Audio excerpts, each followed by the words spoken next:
What's up, everyone? Welcome back to another episode of the Heel Hookers podcast, episode 121. Let's go. We got some decent fights to talk about.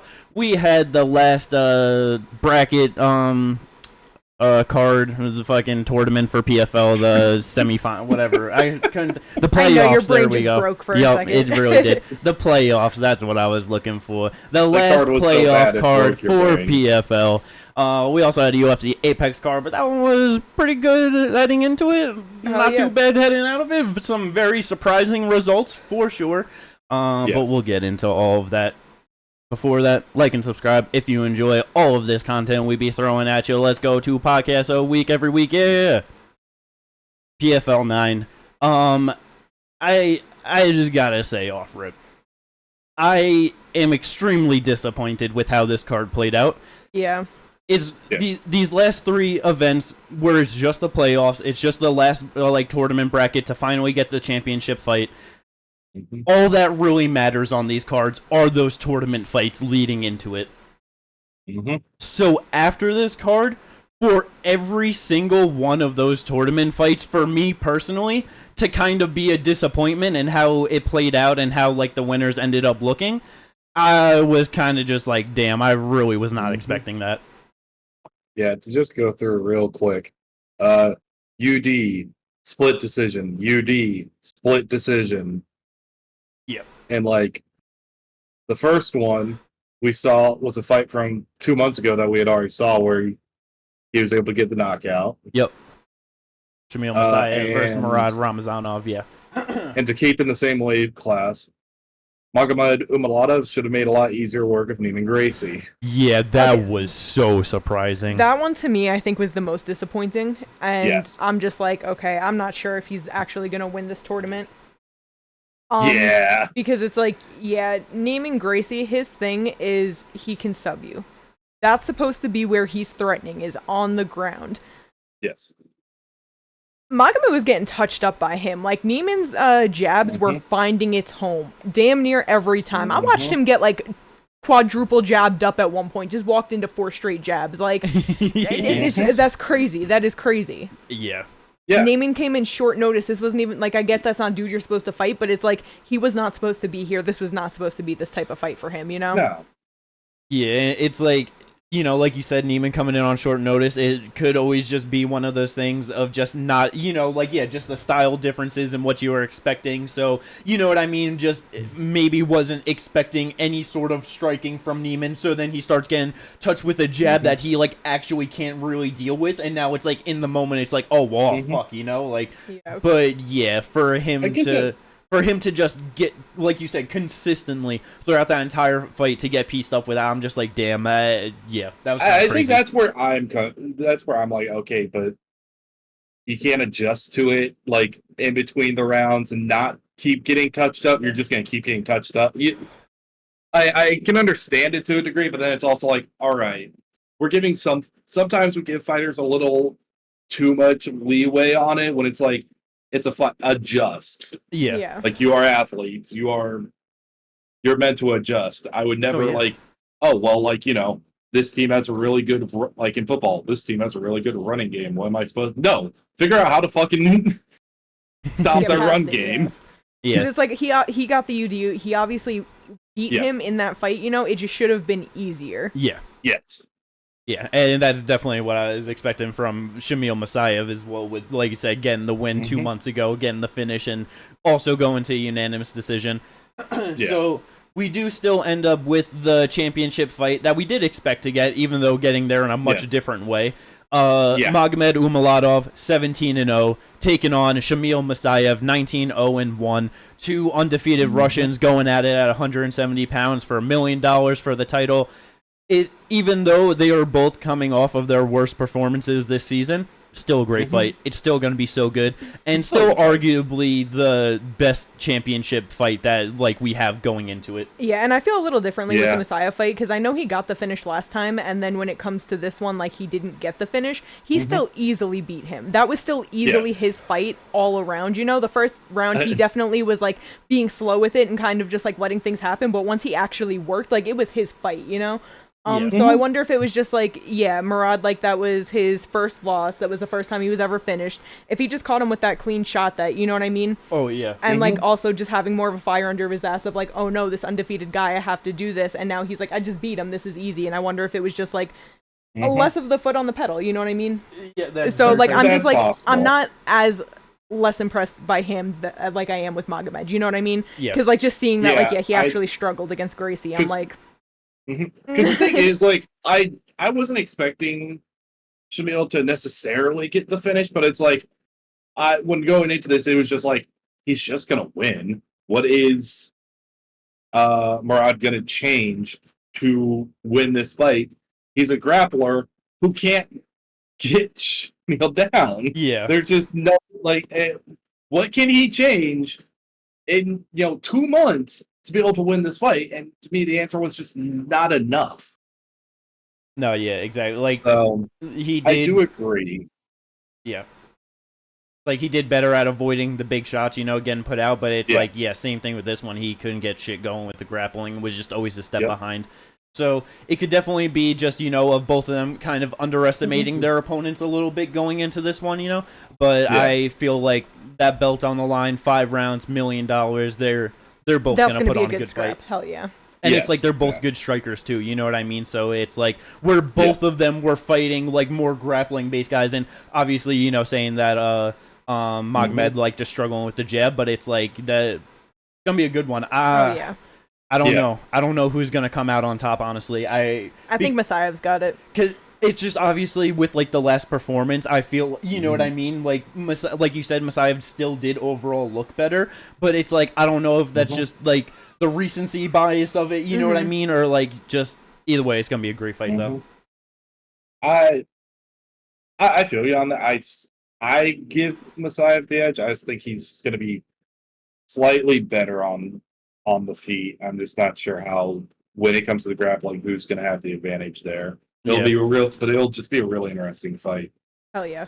Definitely excited for that. Let's go. Moving on to the other part of the tournament, 145 pounds. This one also wasn't real. We had 2 split decision wins for both of the winners. Timur Kisriev gets the split decision over Gabriel Braga. I was very surprised with how good Braga did just stopping all of the takedowns and just keeping the fight on the feet. But he just never got going enough. Timur just kept on him, kept pushing the pace, was always just throwing stuff out, like looking for takedowns whenever he could. But yeah, Braga just one step behind. Got some big shots in there. Ends up, had his one judge saying that, he won. I was really hoping that they were going to give it to him, but Timur gets it done. Pretty solid performance by Timur. Pretty solid, yeah. And on the other side, Brendan Loughnane took on Kai Kamaka III. It ended up going to a split decision as well. I don't know. It wasn't the greatest fight. I feel kind of the same way, where it was just like this normal Kai Kamaka III fight where he just doesn't do enough to be able to get that win. Didn't look terrible in the fight, but just always just a little far behind. But I just want to throw out, in a different world, the tournament, the $1 million fight is Kai Kamaka III versus Gabriel Braga.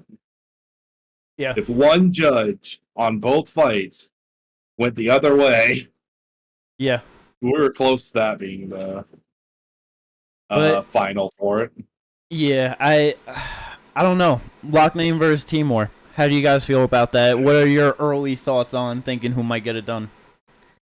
I think that Timur's gonna get it done, and it's because of his constant pressure. Brendan also has a problem with sitting back, being patient, kind of looking for big shots. And it's like, Timur undefeated, he's obviously never been finished before. He can grapple very well. I can just see him getting it done, you know what I mean? Yeah. Like, I could see him easily taking him down. I could see him controlling him. Even if it's on the feet, I feel like Loughnay's just gonna look for that big shot, and if he doesn't do something with it, he's losing the decision. Yeah. Yeah, and I could see that happening. Because it's like, with this one, it's like he beat Braga on the feet mostly, you know what I mean? And it's like he took shots and like he was very well fine and just kept walking forward, so. And he was really utilizing his kicks in it too. Yeah. And fucking up Braga's legs, the body shots with the kicks, like. Yeah. Yeah, it's gonna be a good one for sure. Yeah. But yeah, man, Brendan Loughnane, second shot at $1 million. Timur Khizr in his first opportunity in PFL. Let's go. Let's see how many remaining undefeated Russians we get after the tournament. You know. Let's go. 2 of them being 17-0. That's kind of funny. Yeah. Who knows? Maybe that's the thing. Both the 17-0 Russian fighters gonna remain undefeated. I don't know. We'll or are see. they both gonna lose? That's a possibility too. That's seems more sad though. Both of them losing, you know. Both going 17-1. Rougheroni. Yeah. Let's go. That is PFL 9. All we got left is their championship out at the probably gonna be in November sometime. We do got their super fight card that they got heating up in October. So that should be pretty good. So probably just 2 more cards I would assume for PFL this year. Let's see how they end out the year. Moving on though to the UFC Apex. A very decent card heading into it. We actually had some good fights on the main card once to get excited for. Yep. The main event. Jared Cannonier taking on Caio Borralho, giving him a big step up in competition, for getting a top 5 opponent, being number 12 ranked for Caio, last win over Paul Craig.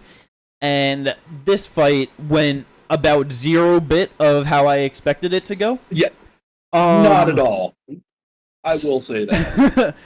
It was not the way I expect. I was expecting a lot more grappling from Caio than what we got. Yeah, just so many things with this one from Caio. I mean, first of all, because with the grappling, it's he didn't shoot a takedown until the 5th round. Yep, and it was such a half-ass bullshit attempt, even like that. He kind of went for it at the start of the round, where I felt it was if he's really done, you know, and I can get this, then I can get on top, work for whatever. But then Jared was just no, and he's okay, we just back to the feet. You know what I mean? Okay, we box. Yeah.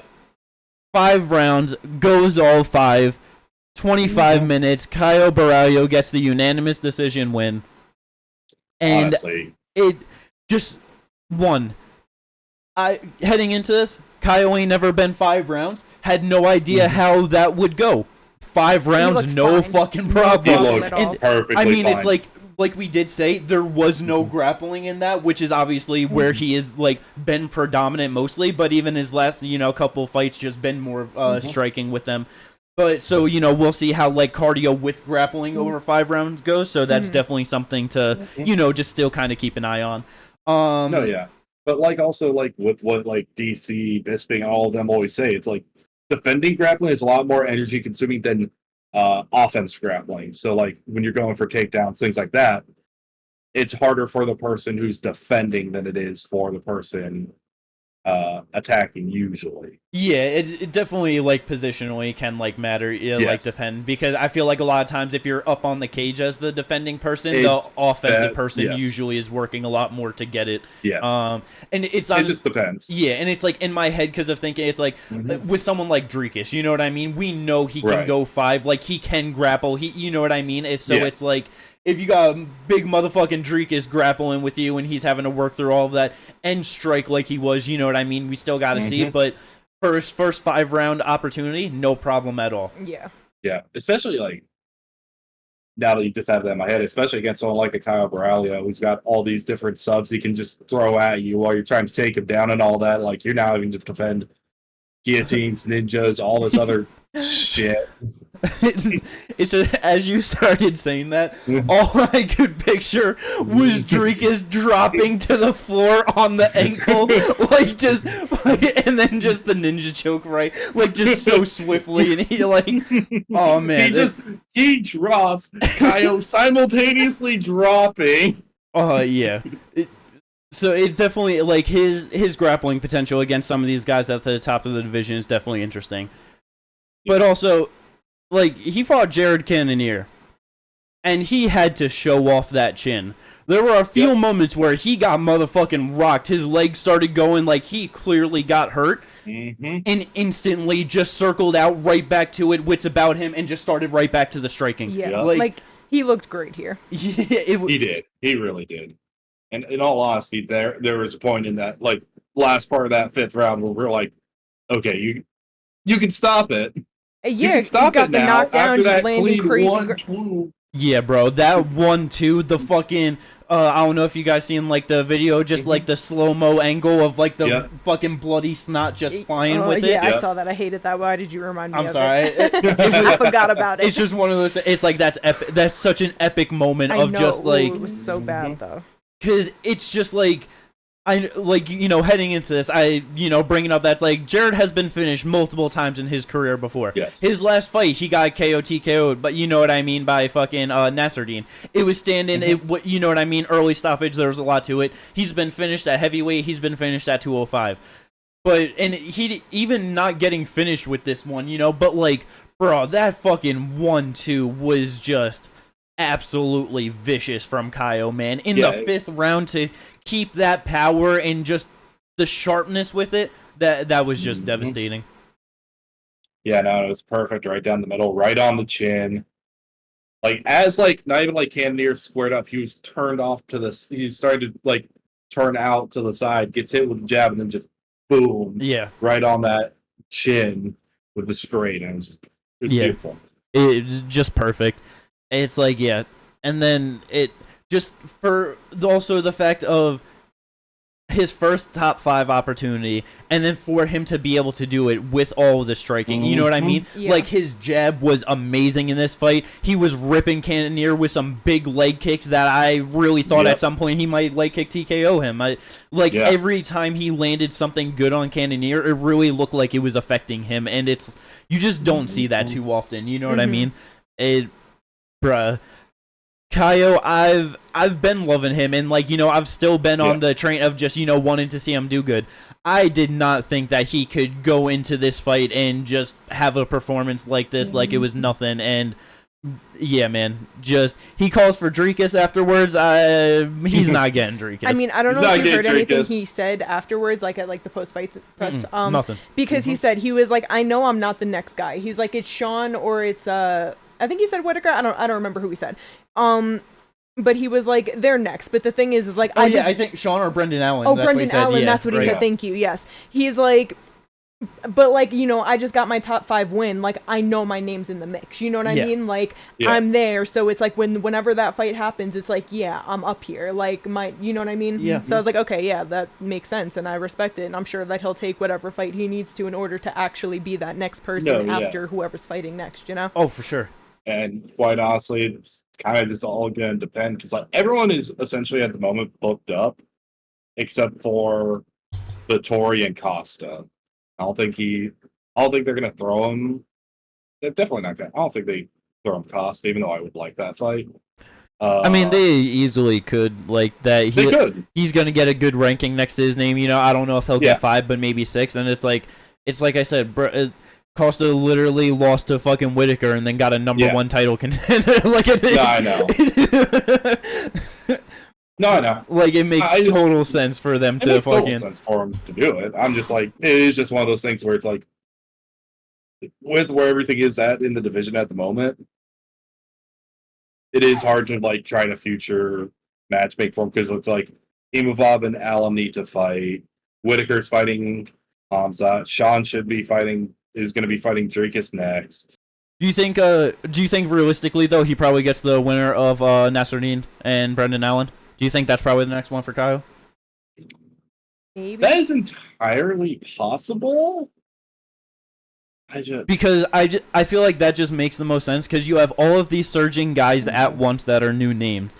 Strickland's more than likely getting the next shot. Like you said, you have Whitaker and Hamzat fighting. They're getting the next shot after Strickland. Yeah. That's so much time to take up of all of these guys. You know what I mean? Mm-hmm. You have Izzy in there, but it's like, what's the likelihood he's actually going to fight one of these guys, or is he just going to fight the loser of Whitaker Hamzat, or even the winner if they're sitting out too long and they actually want to get a big fight? Yeah. And, you know what I mean? Or they do a Costa rematch, which is entirely possible. Exactly. It's going to be big name fights for Izzy. I just don't see him fighting Nasruddin, Allen, Caio. None of those things just seem right. So. The only fighter outside of all that mix that we have not mentioned yet is Vittori. Yeah. Which I just don't know what's going on with his injury, when he plans on coming back and all that, Yeah. I mean, he just tried to fight Brendan Allen on the Very true. casino Well, Brendan floor. Allen tried to fight him. They tried to fight each other. To be fair, They was talking shit. Yeah, it's like, bro, that's Marvin Vittori. Right. He could be in a wheelchair with 2 broken legs, and if Brendan Allen or anyone started talking shit, he's rolling himself over there to try and start swinging. Like, that's just what's gonna happen. But it was the other way, He was just talking shit, and Allen went at him swinging. You know what I mean? Yeah. So it's like. But yes, middleweight, we got, especially with Caio getting this win now, we are just jam-packed with fucking top contenders that are deserving big fights and big shots, and it's just going to take... That's what just sucks about the UFC sometimes, because it's like, bro, don't fucking wait on every little thing to be perfect with everyone that you want. Like, just get shit flowing. Whatever happens, and you make it work, because no matter what, it's like, you're gonna have a surging fighter, more than likely, or at least a big name star that everyone loves, like, beating a surging fighter, so that's only just gonna re-legitimize them at the top of the division for whatever other big fights. It would also just be easier, though, if, like, they stopped doing certain things, like with Sean Strickland, for instance. You know what I mean? It's like, bro, there's no reason he has to be the next guy. No, not at all. He lost the belt on his first title defense, got a split decision over a guy who doesn't have a current win in the UFC. Like, it's Paulo Costa, but you know what I mean? It's like, he literally doesn't have any relative wins. Yep. It was a split decision, like I said. And there's multiple guys that are, like, we have Whitaker, who has a win over the same guy, plus another win, plus is fighting Hamzat. And if he wins that, you know what I mean? That's 3 fights. Yeah, there's Nasruddin, there's Allen, there's now Caio. You know what I mean? With all these new names, why are you just going to tell Sean, like, sure, this is fine. Have him fight one of these guys so that things can actually fucking move. Like, Nah, for real. But instead, the title fight just happened, and they're already like, well, we know who the next guy is, so let's just wait. Like, and it's honestly, to your exact point, it's honestly perfect timing right now that Caio won, because he's the only real new name. He's already fought Nasruddin. Yes. He's already fought Brendan Allen. He's already fought Janet Cannonier. He's already fought Izzy. You know what I mean? Like, it's because then obviously, you got Whitaker and Hamzat, but but like they're fighting each other, so it's like it's all rematches for the most part again, and it's like he's lost some of them, won some. You know what I mean? But it's like, I definitely think that the best thing for the division is get the fucking Whitaker Hamzat fight done. Winner of that fight streak is for the title. Get Sean Strickland in a fight with Caio, because now that's a big fight.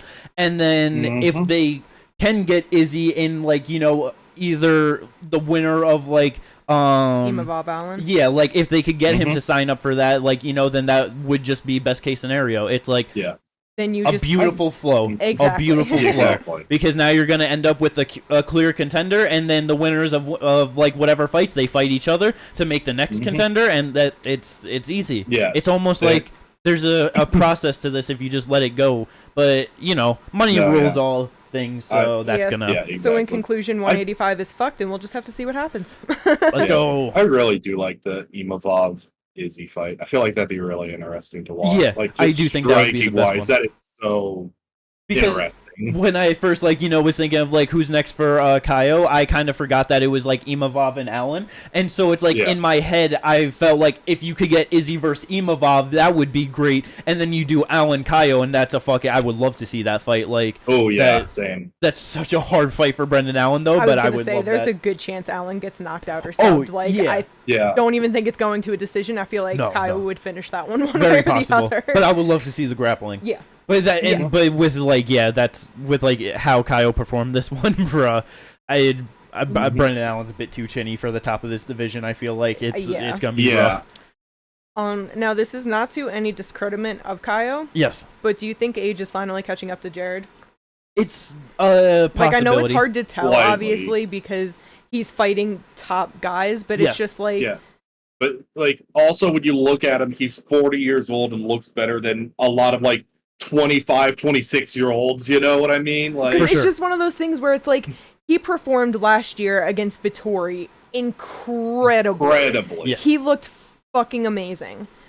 And then fast forward 1 year later after an injury, and it's it was obviously the controversial stoppage, but he just wasn't looking too great against Imavov, you know? He wasn't looking anything like he was against Vettori, realistically. And then now comes Caio, which, again, too quick of a turnaround probably for something like that, but still, it's just like, is it circumstantial, or is just like age finally catching up? I do think it is starting to catch up, but it's like, I think it's a little of both on this one. It is a little bit of circumstantial and a little bit of age catch up to him, because he could still, like, obviously output good amount of productivity, but it's just like, I do think he is slowed down a half step, not a full step, but definitely like that half step back, where he's just not fast enough. Like, he's almost getting there, but he's just not there. No, yeah, you know what I mean? And like, I definitely agree with you, where I do think it's kind of like, you know, column A, column B, because it's like, one of the things, it's like, what's one of the hardest things to do as a champion?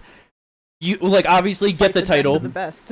Well, like, you know, you beat, like, your generation, but then you beat the next generation. Yeah. Yes. His last 2 fights as a 40-year-old man off of an injury, like you said, he's now taking on the best of the next generation of this division. That is hard to do for the best in the world of the division. A 40-year-old contender that has never gotten the title, and you know what I mean? No, I know, because it's like his 2 fights before that are that older generation of Vettori and Strickland, and it's like exactly, and it's like, I know that, you know what I mean. That's why I'm asking the question, because it's like, it's so hard to tell where he's at with things, you know. But like, it's just also scary, because it's one of those things where it's like, he's a good fighter, he was top 5 guy, he has a good name. How many new generation people is he going to get fed to until he's on a stupid streak, instead of getting fights with people that he could beat? You know what I mean? No, yeah, and then also, to even the point with that, it's like the fact that he is 40 years old now. It's like, it's such a slippery slope of when that harsh decline is really going to hit, because it's like, also coming off the injury, it's like, you're not going to recover as good from injuries when you're older compared to when you're younger, you know? So that's always going to be a factor. And so it's like, depending on who he gets in his next one, when he does come back, it's like, he can easily, like, you know, right now he may still be at a point where it's like a different matchup against another high-level guy. Like, if it was him versus Sean Strickland, you know, like, he might have been able to win and get himself a title fight or something. But it's like, now going on more time and going into the next fight, it's like, he could easily get to the point where, like, he could lose to Paulo Costa or something. Well, you know because, what I mean? like, what I'm scared of is, like, you know, he was number 5, he just lost to number 12. Yeah. So it's like, his next fight, is he going to get someone like a Jack Hermanson where he could win that, or are they going to give him a Michelle Pajeda? You know what I mean? Like, it's... Well, that depends on who wins, him or Hernandez. But well, in either way, though, I could see Pajeda getting that fight, a win or a lose, because it's another fight to just, like, propel. But if he loses, it's like, he's in the back half, so you know what I mean? But like, and even if he gets fluffy and just gets grapple fucked and just continues to slide down, you know, like... No, exactly. And I get that. No, the only reason I was saying something about Michelle is I could easily see a scenario where Holland somehow either beat close fight with Roma Delite, and then also we get Holland versus Michelle, no matter what the outcomes are, and because that's just a fun fucking fight. Oh yeah. Let's be real here. Yeah, it's yeah. I mean, we could end up with Jared fucking Paulo, honestly, next. Like, I feel like that's Jared a very Paulo. Like, that's a decently likely one. They'll probably be ranked about like next to each other after this. Right, because I don't think Jared's gonna get dropped to 12, you know, so that's why it's just like he'll still be in the top 10, and I can see him getting dropped down to 7, 8, somewhere in that area. Yeah, I think he'll fall behind Allen and above Costa. Yeah, but then, you know, Kyle will be above, so he'll get pushed to 8. Exactly. But we'll see. I love Jared Cannonier. He just seems like such a nice, good guy, and it really does suck that, just on a 2-fight losing streak now, just rough losses. We'll just have to see, you know, how he bounces back, who he gets, and how he's able to perform. It's like, he could just start sliding off and just do bad, or I could see him easily be able to put together another 3-fight winning streak and be right back into title contention. You know what I mean? Like, it just all depends on who he fights. Yeah. Let's go. Very solid main event for the Apex. Moving on to the co-main event. Not as solid, but still a fucking great fight it ended up turning out. Motherfucking Tabitha Ricci taking on Angie Hill. Angie always putting on a scrap as much as she can with everyone. Really forced a scrap out of Tabitha Ricci in this one. Both landing over 100 significant strikes on each other. Tabitha gets the unanimous decision win, 29-28 across the board. It's one of those things. Angie always puts herself in very close fights, and she always loses close fights on the judges' scorecards. It's like at this point, I'm like, is this just fucking my bias of loving Angie so much? You know what I mean? Where it's like every time she's in a close fight and she loses, I'm always just like, no, she should actually be like fucking 18-7 in the UFC. You know what I mean? Not 12-14. Like, is it just like, no, she's just actually she's actually just always in close fights. You know it. Yeah. I know that, you know, but like legitimately, they're always going against her, man. Every single time. Like, she has had so many fucking split decision losses. This one not being a split, you know, but like unanimous decision loss to Tabitha Ricci. The split decision to Amanda Lemos, lost to Tisha Pennington, which I'm pretty sure I remember thinking that she won that fight. Maybe that's a different one. But I know the back-to-back split decision losses between Claudia and Michelle Watterson. She definitely should have fucking won those fights. Oh my god, that was so sad to see. She should have been on a 5-fight win streak in the UFC. She could have gone her fucking Jessica Andrade fight then, you know? 2021.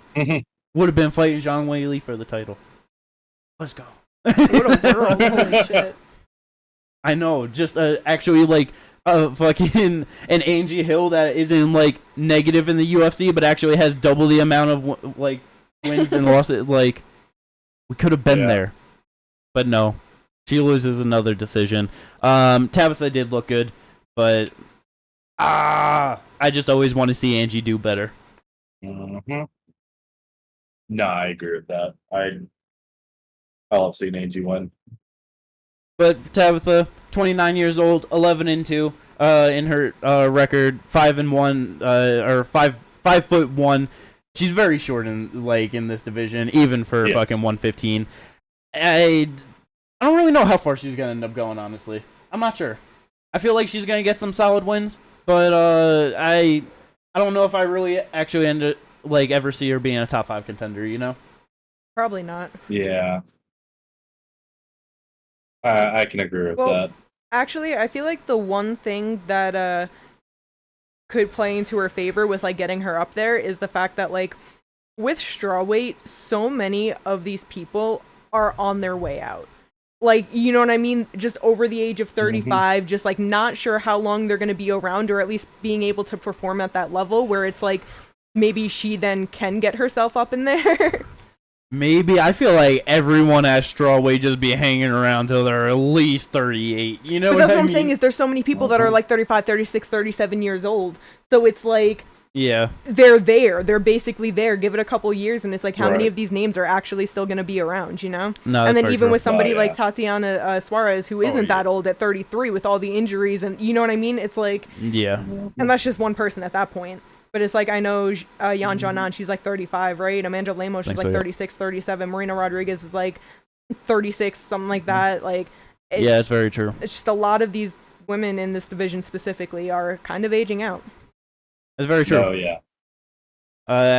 Just kind of looking at like in my head, I felt like there were more a little bit younger, like not like young, but like 33-ish, like in the top area, and then just started looking. I'm like, oh yeah, everyone is fucking like 35 already. Because it's like even with Virna, who's doing good and just got that win number 36, 3, right? Yeah, like Amanda Lemos 37, fucking So Charlotte's gonna go through weird time where like all of them are essentially going to start retiring around the same time. Yeah, it's like if we can't get new people in the division to like just actually have the rightful turnover, they're literally going to hang around the top 15 until they retire.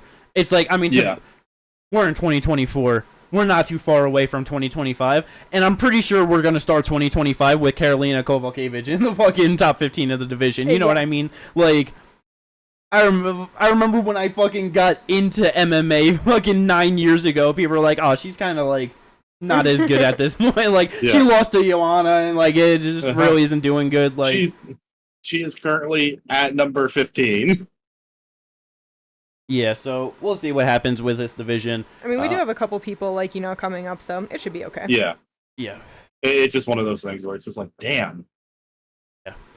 A lot of these people are going to be retiring around the same time, aren't they? Probably. It is really just going to depend on how long they want to fight for. It's like, So But yeah, let's go. 115. Hopefully it just continues to get better. Get some new names in there. We did have The Ultimate Fighter season finale. Let's go. 2 tournament winners. Yes, we did. Ryan Loader. Yo, this one was sad. Yeah, bro. Yeah. Ryan Loader versus Robert Valentine.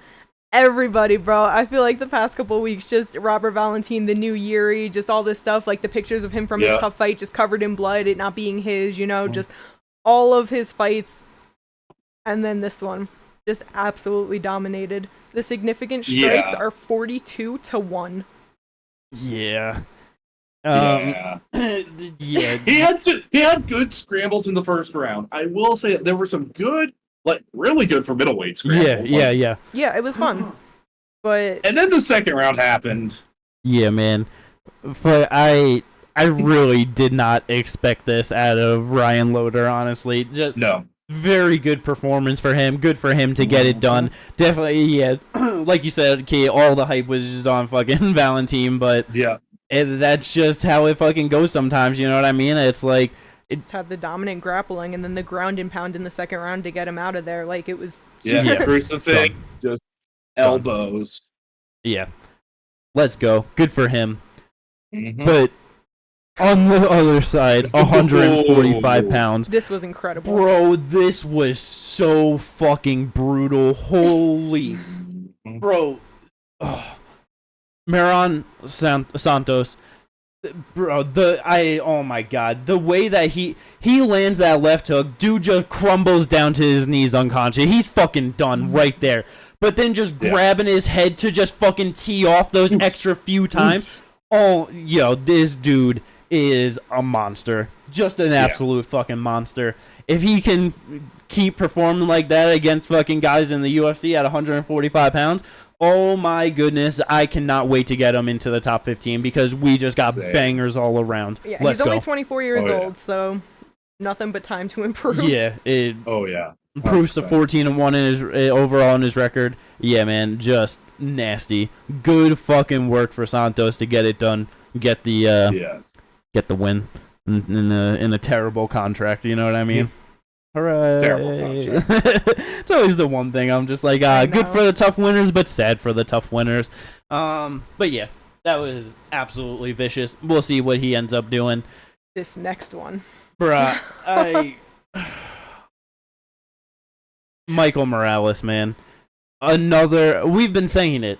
Just an absolute monster, undefeated prospect coming up at 170 pounds. 170 is incredible right now. Yes. I'm so fucking excited for it. Yeah, man. Jack Della, Shavkat, Michael Morales, Carlos Prats, Ian Gary, and He's, Ian specifically Sean with Brady, I know he took the loss, but still as a fucking up and coming guy, just the guys coming into. There's so many guys coming in, but what's so exciting for me, on top of just all the great fights that are coming, but we have 3 guys in the rankings that are undefeated. Yeah. One of them is potentially going to get the belt next. Yes. We can have multiple undefeated prospects going into a title fight, in the same division against the same person. You know what I mean? Yep. There's so much potential here. There's so much potential for greatness for people. Oh my god, it's so exciting. But what if actually fuck all of that and Bilal just takes everyone's O? Like I said, there's so much potential for greatness for No, so I many know, different I people know. in so many different ways in this division. There's so many great fights, so many great Bro, prospects. And again, another division that's in that transitionary period because Kamaru Usman 36 now. Yeah. Colby's same age. But we're Gilbert, getting the rightful same transitions. It's Yeah. so good. No, I We're know. watching these guys Wonder just Boy stack 40 in. Exactly. Wonder Boy 40. Vicente's 34 at least? Something.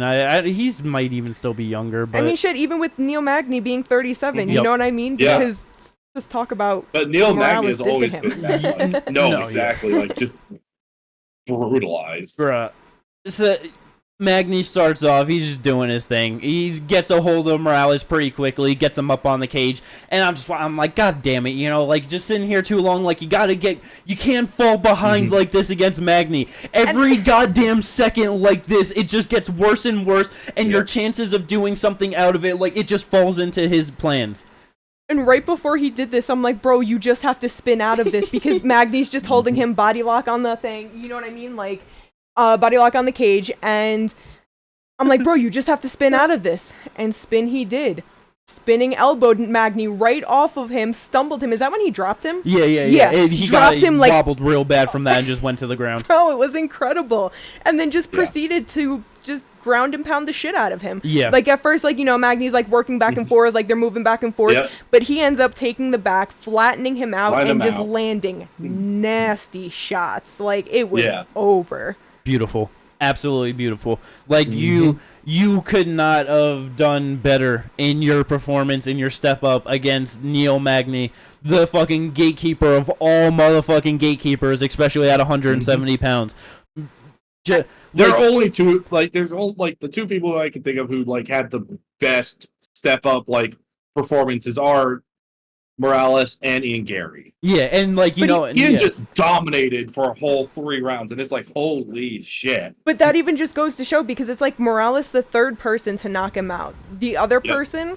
the other two people, the last time before this was Santiago Ponzinibbio in 2018. And that's when Ponzi was on his fucking 7-fight win streak, wrecking the division on his way. So, you know, like... And then the last one, and the only other time he was finished in the first round, Lorenzo Lark in 2016. Yes. Like, it's been years since he has been finished, and since then he's fought The Leech, Robbie Lawler, Jeff Neal, D-Rod, Shavkat, Burns, Ian, Phil, like, all of these guys. And Morales gets it done in the first round. Like, yeah, exactly. And because, like you said, with Ian Gary, it's a beautiful performance. Like, you can't... The only thing you can fault is him not going in for the finish. And and that's where it is with Morales. It's like, with, like you said, all of these people I fought and haven't been able to get him out of there. You fucking... You got the blood in the water and you fucking went for it. He, like, going to the ground at first, it was just like, oh, fuck, like, stand him up and just finish him off. You know what I mean? Nah, done. Didn't even matter.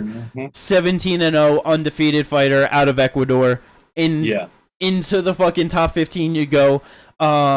Beautiful. Yeah. He's not the tallest guy, but he's got long motherfucking arms, 79-inch reach on him. Like, he is a very good fighter, and clearly showing that no matter what position he gets put in, he's looking for that finish, and he's gonna try and finish you. So what's next? I was just what gonna is say the step up from here? What do you do with our boy, undefeated Michael Morales? I'm trying to remember a couple things right now, because I'm trying to remember who's fighting who. I think loser of Burns versus Brady. I was about to mention that possibility. I Or was trying Buckley to remember Thomas? Thompson. Oh, sorry. Thompson, yeah. I was trying to remember, who's Jeff Neal? Is Jeff Neal fighting anyone? I don't believe so. 'Cause I feel like Jeff Neal is almost like that perfect, like, going from 12 to 10, and then, like, depending on timelines and all. Because the thing is with Morales, he took no damage. Yeah. Oh, no, he's fighting on a RDA, timeline. 308. RDA, that's who it is. Because I was like, no, I'm pretty sure he does have a fight booked. Fuck. That's what I was trying to remember. No, you're good, you're good. Because, that's the thing with the timelines, is he can literally fight on anyone's timeline at the moment, unless he has, like, and you said that was September?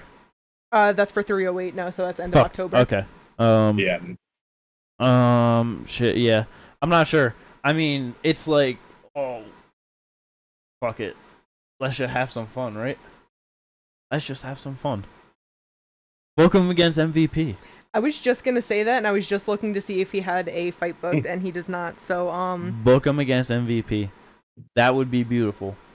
That would be, like, because at this point, it's like they already just had MVP take a L to another undefeated fighter in their division.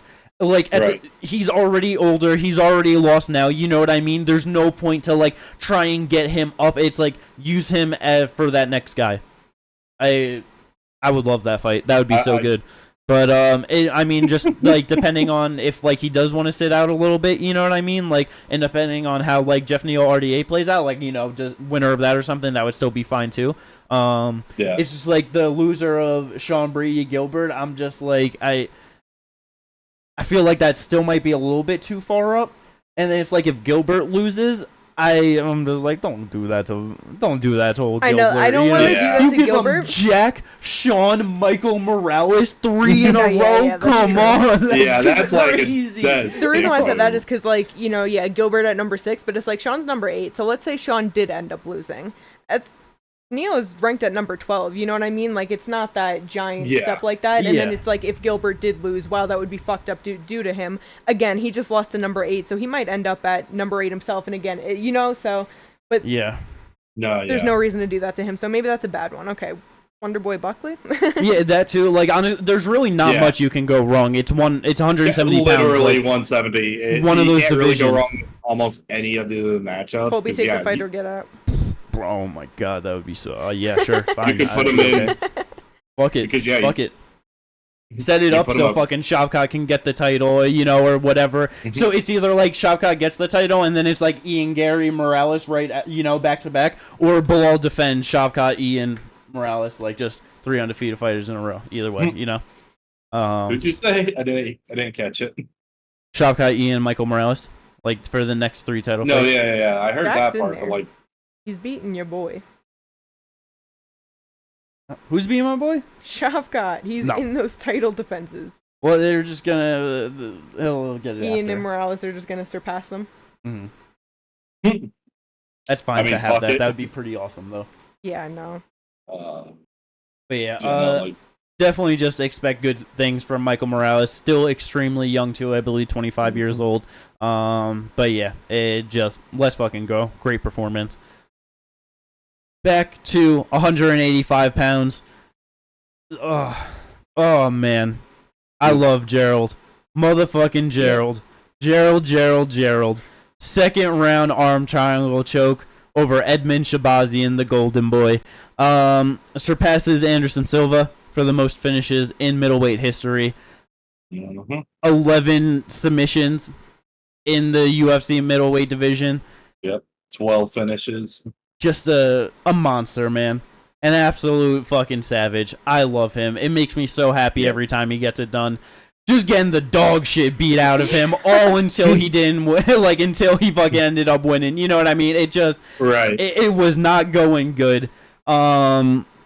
Edmund drops him with the body shot in the second, tries to finish him, and in classic Edmund Shabazian fashion, goes for the finish too hard, gets himself too tired, and GM3 ends up pulling out the sub. Takes him down. Like when he went down and what you said, he had one like overhook and his head was under Shabazian's arm. It's like, this fight's over. Yep. It was like 5 seconds before he even started to go for it. I was like, it's there, and then he went for it and got it. It's like, you're not gonna be tired laying that position with GM3 there, and he's taking that shit. You know what I mean? If you have the grappling skills of Edmund Shabazian, once he goes for it, you're not getting out of it. So nope. Let's go, Gerald. Love to see him break some records. That's fucking awesome. Other than that, on the prelims, we had some decent things going on, some good stuff, some not so great stuff. What do you guys want to bring up? What do you feel like talking about? Well, overall, the fights were pretty decent, but with the one finish on the prelims, Kong Wang versus Victoria Leonardo. Yeah. That was fucking awesome. Kong has win over Valentina Shevchenko in kickboxing. Yeah. Yep. Kickboxing. No, I did know that, and she did bring it up, but she just goes out there 1 minute and 2 seconds into the first round, 1-2, Victoria is down. She says she shouldn't be buried in the prelim. She wants a main event spot. She beat Valentina. She'll do it again. She looked like the Joker coming into it. She's fucking awesome. We can get a lot of fun fights out of her, I think. Yeah. Yes. 100%. 32 years old, so she got fucking cooked, but she called out Casey O'Neill, so it's like... That's who it was, right? It's like, yo, if the UFC is down for that, bro, let me... oh my god, let's go. You're telling me that some fucking girl that has a win over Valentina in any form of striking came in UFC debut, fucking just dominated some girl in barely over a minute, and she's calling for a top 15 spot? Against someone that I no longer right, like she actually had a name booked too. Like I love it. Give her Casey. Yeah, get it done. Yep. That would be so fucking awesome. But yeah, I am definitely excited to see what she can do. 6-0. Yeah, she got to go. But Let's fucking go. Mm-hmm. Ginger, anything you feel like bringing up? Zach Reese versus Jose Medina. Why is Medina in the UFC? Because he's tough. And Dana likes him for being tough. Yeah, no, it's when I saw him, I was like, oh, this is the guy that lost his fight. But Dana's exact words were, I don't know what it is about this kid. I just like him, so I'm gonna give him a contract or something along those lines. You know what I mean? Yeah. And yeah, we see that he shouldn't be here, but Dana likes him. So. Yep. And it's probably because of this. It's like, yeah, he's tough. He's gonna have fun fights, I guess. You know, getting beat up like that. Yeah. But like, first man to pull Zach Reese out of the first round. You know what I mean? So brought him all the way to a decision. The only thing I like about it is we got to see Zach Reese's actual gas tank. He's got a gas tank. Like, he's not like a first round, like, I'm dumping everything I have, oh fuck, it's round 2 type of fighter. So I'm glad about that. I do feel like Zach did deserve more of a jumping competition. Because he went from, like, Cody Brundage, where it was short notice. He took the loss because he went for an armbar, got slammed, right? Yep. And then he decimates Julian Marquez. Mm-hmm. I feel like he just deserved someone who wasn't, essentially debuting in the UFC. Yeah, but it was like 2 months from when he fought last, so I'm sure it's like short notice stuff. It's like, who wants to fight this kid in 2 months, you know? Yep. No, yeah. Medina's like, I'll do it. I get that. I just want to see, like, I do want to see Zach Reese starting to, like, move up a little bit more. Not like a huge jump. He doesn't need to be getting a huge jump, but, like, the people who are, like, closer to the bottom of the division, you know? No, for sure. Like, I would not mind seeing him against, like, Michelle Ozachuk, for example. I think that's a great next fight, actually. It's not a huge jump. Michelle. Oh, Michelle. Michelle Polish? You want to do that to Michelle Polish? Oh, my goodness. That's fucked up. He gets knocked down in the first round easy. Yeah. But yeah, I mean, that would be a great fight for Zachary Reese for sure. Yeah. I mean, CLD would also be a good one. Christian Leroy Duncan. That'd be a fun one. That'd be good. I'd definitely be excited for that. That's actually, I think, a much better one now that I think about it. But hell yeah, it like definitely does deserve to be moving up in the division for sure. 2 in a row now in the UFC, ain't one overall, 30 years old. So yeah, definitely see what he can do.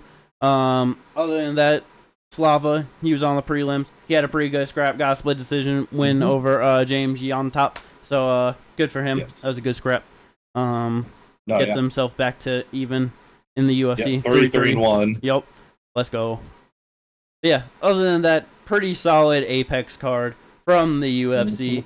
Tapology. Motherfucking Kate slipped out the first. She did. Yeah, got the first place win with the Caio. That definitely the one that got it. So sad too, because going into it, I was honestly, because I think it was Stovo had Caio picked. I'm pretty sure. And it was like, I was thinking Caio decision in my head, and then I saw that Stovo had him. I was like, I'm going with Jared. I was like, I'm just like, he's gonna get it done. And that's then really it didn't funny. happen at all. But yeah, Kate gets first place. I come in second. Ginger comes in third. Yeah, I did terribly. Yeah, not even gonna lie. You got 200 points. I'm pretty sure, right? Damn. Yep. 4 correct picks. No decisions. No perfects. No semis. Rough night in the office for old Ginger. It's really funny too because me and Kate 15 minutes before the event started. Oh shit, Tapology. So that was fun. Yeah, for real. But let's go. That's all there is to this one. No fights coming up next week, so we'll have to see in a whole week from now. Catching out on the preview for Gilbert Burns taking on Sean Brady. That should be a good one. Very excited for that. Yeah. But I hope everyone enjoyed this one. If you did, like and subscribe, and we'll catch you then. Peace.